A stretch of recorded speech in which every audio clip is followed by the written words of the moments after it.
Bonjour à tous, bienvenue. Vous êtes avec nous au sein du studio Kalita. Alors, Studio Kalita, c'est la nouvelle radio web, la radio des francophones d'Israël.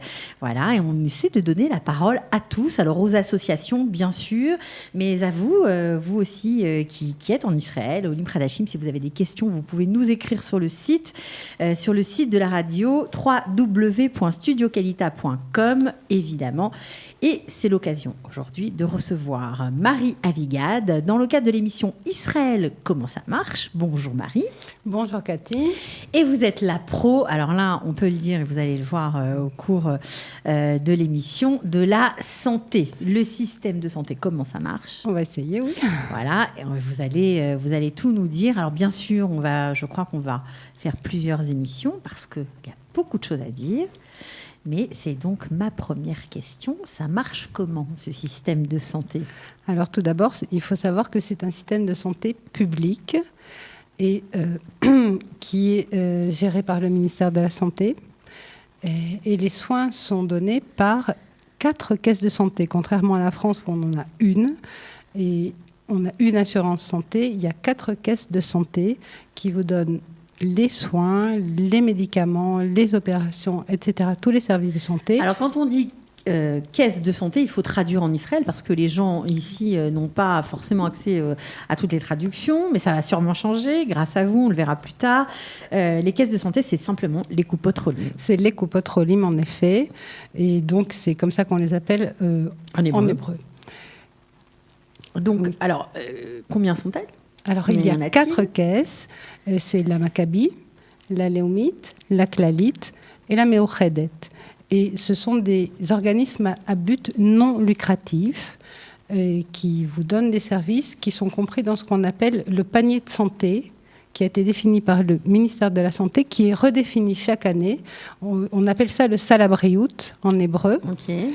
Et ça comprend donc tous les services qui sont couverts par les Coupot Cholim pour tout le monde. Tout le monde a droit à une assurance santé et à ces soins qui sont compris dans le panier de santé de base. D'accord. Alors, on a parlé très rapidement des Coupot Cholim. Alors, on aimerait savoir comment on choisit sa Coupot Cholim, parce que quand on est nouvel immigrant, on ne connaît rien, on arrive, on ne sait pas vraiment vers qui se tourner, pour quelles raisons la choisir. Oui. Alors là, c'est bien d'essayer de faire son enquête avant de faire son alia, si possible, en parlant à des gens qui sont sur place et qui pourront vous donner leur avis sur leur coupa. Mais de toute façon, il y a plusieurs critères qui rentrent en jeu. Déjà, il faut savoir une chose, c'est que les services fournis par les caisses le sont souvent dans des dispensaires qu'on appelle ici les Coupot Cholim, où on dit « je vais à la coupa ». Ça veut dire par exemple « je vais au dispensaire de la Coupot Cholim ». Ce sont des dispensaires qui regroupent des médecins de famille, quelques spécialistes, un service de laboratoire et où on peut avoir accès tous les jours à ces services.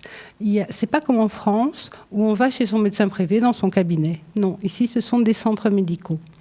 Donc, on va dans ces centres médicaux. Il faudrait savoir si là où vous voulez habiter, il y a un centre médical ou plusieurs à côté de chez vous. Quel est le plus proche de chez vous déjà, ce que vous offre telle ou telle caisse. Ensuite, il y a un autre élément. Est-ce que vous aurez besoin d'avoir accès à des médecins francophones ? Il n'y a pas le même nombre de médecins francophones selon les caisses et selon les endroits où on habite. Donc ça, c'est quelque chose qu'il faut vérifier. Quelle caisse vous offre le plus de médecins francophones autour de vous, à l'endroit où vous voulez habiter. Ensuite, une chose importante, si vous avez une pathologie, vous souffrez d'une certaine maladie et qui est déjà prise en charge, soignée en France, etc., il faudra vous renseigner pour savoir comment cette maladie est prise en charge dans chaque coupa. Est-ce qu'elle est intégrée au panier de base ou est-ce qu'elle n'est pas ? Et donc, après, on va parler des couvertures complémentaires. Est-ce qu'il y a quelle couverture complémentaire de quelle caisse prendra en charge le mieux possible la pathologie dont vous souffrez ? Oui, alors on peut donner un exemple. Par exemple, la maladie de Crohn, oui. Qui est une maladie lourde en termes de gestion, en termes de médicaments, de prise en charge. Oui. C'est pas pris en charge de la même façon en fonction de chacune des Coupot Cholim. Non, parce que... En gros, on peut dire que si en France, les médicaments qui soigne le plus couramment la maladie de Crohn est remboursé à 100%. Ici, tout d'abord, vous aurez droit à un plafond de dépenses mensuel. Il est presque le même dans chaque coupa, mais il change. Et aussi, en arrivant, il faudra que vous prouviez que le médicament que vous recevez, qui est assez cher, est celui qui vous soigne le mieux, que d'autres n'ont pas marché, que d'autres traitements n'ont pas marché, c'est celui-là qu'il vous faut. Par contre, étant donné que vous aurez cette maladie, vous rentrez dans la définition du malade chronique. Un malade chronique, qu'est-ce que c'est en Israël? C'est soit une personne qui a une maladie chronique comme la maladie du Crohn, ou qui souffre de diabète ou d'hypertension, ou une personne qui prend depuis plus de 6 mois un médicament. Par la loi, les caisses sont obligées de localiser les gens qui répondent à cette définition de malade chronique. Donc la caisse devra savoir que vous êtes un malade de Crohn et devra vous prendre en charge votre traitement. Mais encore une fois, ce n'est pas à 100%. Ouais, c'est pas du tout le même système qu'en France. Non. D'accord. Alors, il faut préciser bien sûr que toutes ces informations vous les avez répertoriées dans un site qui s'appelle Santé Israël. Alors, l'adresse du site, c'est santé.org.il. Excusez-moi. Et donc, c'est une mine d'informations.